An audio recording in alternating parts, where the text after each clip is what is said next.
கிதியோனுக்கு ஒரு தீர்க்க தரிசனம் வருது, ஒரு வார்த்தை வரும் பொழுது அவர் எடுத்தோன்னு சொல்றது என்ன தெரியுமா? அவர் சொல்லுவாரு, என்னுடைய குடும்பம், என்னுடைய பேக்ரவுண்ட், என்னுடைய சந்ததி எல்லாமே இதுக்கு தகுதி உள்ளவர்கள் அல்ல, ரொம்ப தாழ்வாக ஒரு சூழ்நிலையில தான் இருக்கோன்னு சொல்லி நான் ஒரு பலவீனமான பாத்திரம் என்று சொல்லுகிறத யார் சொல்றா? கிதியோன் சொல்லுகிறாரு.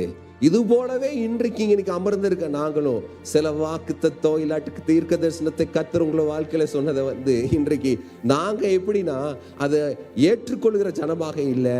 நம்ம அது நல்ல ஒரு ஆசீர்வாதமான ஒரு காரியமா இருந்தா கூட அது எப்படி நடக்கும் என்ற ஒரு எண்ணங்களோடு நம்ம சொல்லுகிற காரியம் என்ன தெரியுமா?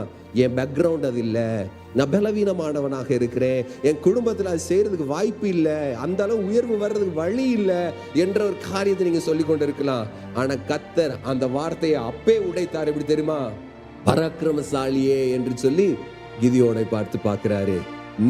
உங்களை நீங்க எப்படி பாக்குறீங்கன்னு தெரியாது, ஆனா கர்த்தர் உன்னை பராக்கிரமசாலியாக பார்க்கிறாரு.